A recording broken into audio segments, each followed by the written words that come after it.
Dengarkan suami istri. Apakah kita sebagai suami istri bisa menjaga suasana damai enggak dalam rumah tangga kita? Ini persoalan lain lagi. Kenyataan yang sesungguhnya, walaupun dalam kehidupan seorang hamba Tuhan, itu belum tentu selama 6 hari itu bisa menjaga keharmonisan, kesehatian. Ada perkara-perkara gesekan bisa terjadi dari Senin sampai Sabtu. Perkara-perkara kecil bisa terjadi. Nah, karena suami istri tidak berdamai, maka kehadiran Tuhan tidak nyata. Lalu keluarga-keluarga ini hari Minggu beribadah ke gereja tanpa membawa kehadiran Tuhan. Berarti kehadiran hantu yang ada. Ingat, cuma ada Tuhan dan hantu. Satu di antara dua ini. Akhirnya orang ke gereja tidak bertemu dengan Tuhan. Karena keluarga-keluarga tidak bisa membawa kehadiran Tuhan. Kembali kepada masalah kesehatan suami istri. Ingat ayat 19 tadi.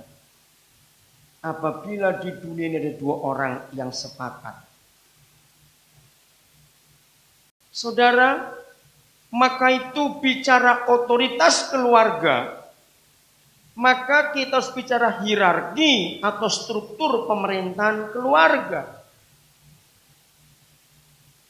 Dalam bahasa Indonesia kita punya pepatah dan itu betul.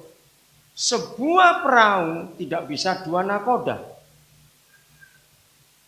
Nah, ini yang terjadi di dalam banyak pernikahan. Hierarki keluarga mengatur suami itu kepala, istri itu tubuh. Tapi yang sering terjadi, istri tetap ingin jadi kepala dan tidak mau tunduk kepada peraturan suami. Maka itu dalam keluarga terjadi ketidakserasian. Tolong para istri, akan terjadi keadaan begini. Kalau suami itu lemah,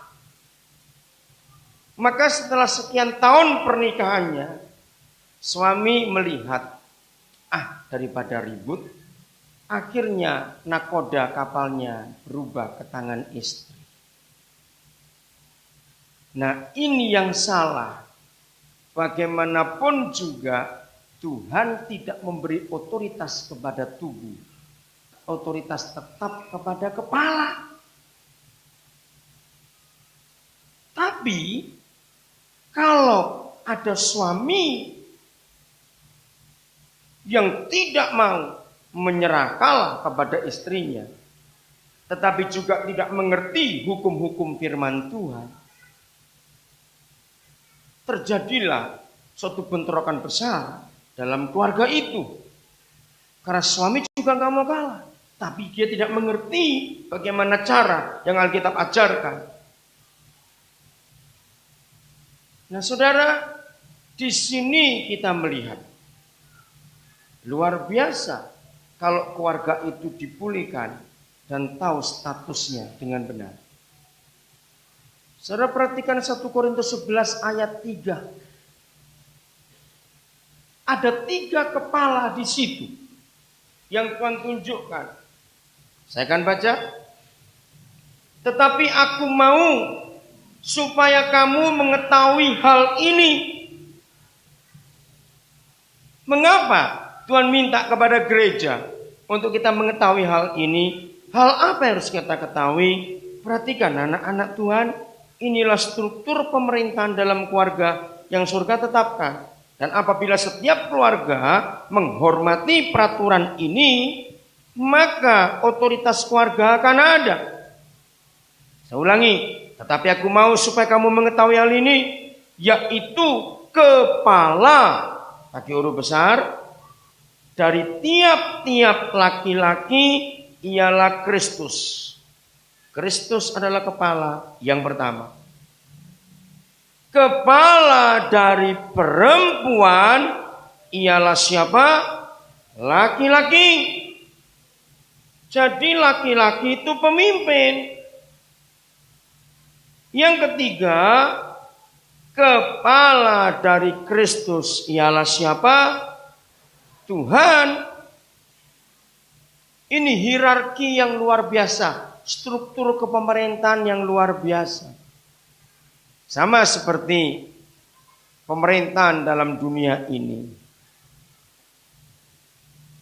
Seorang dandim, dia tunduk kepada panglima. Panglima tunduk kepada jenderalnya yang ada di pusat.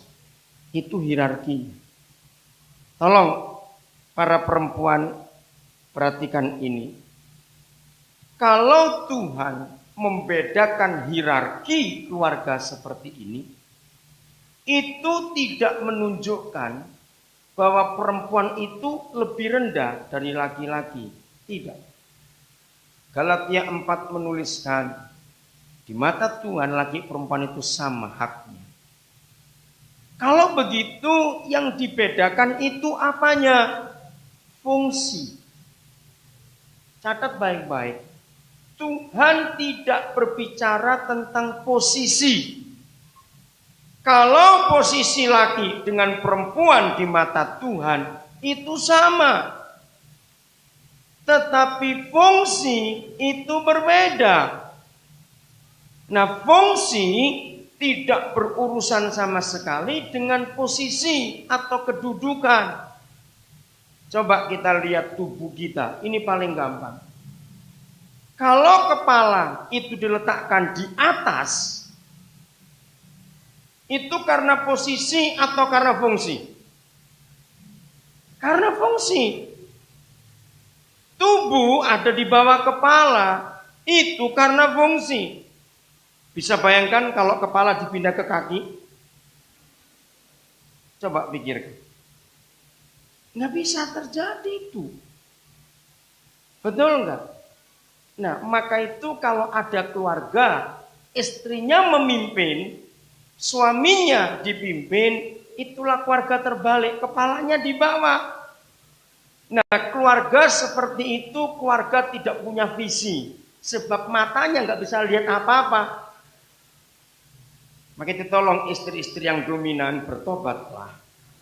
Ya, suami saya bodoh, dia nggak bisa apa-apa. Ke kantor polisi saja saya, wih sombong betul ini orang. Sebodoh-bodohnya suami saudara, dia tetap kepala, cuma lagi pusing. Nah, untuk kepala bisa sembuh dari pusing, leher yang bertanggung jawab. Leher itu istri juga. Karena leher dengan tubuh masuk jadi satu. Leher suka goyang-goyang, kepala juga ikut goyang, pusing dia.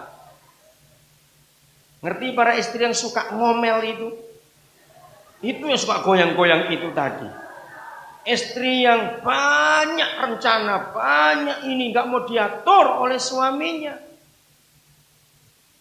Perkara-perkara kecil.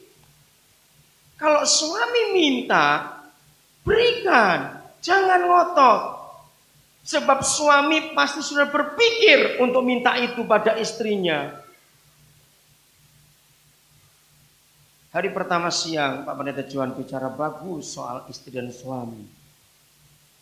Mengapa sampai Alkitab mengatakan tunduk sekalipun suamimu itu tidak di dalam Tuhan? Coba bayangkan.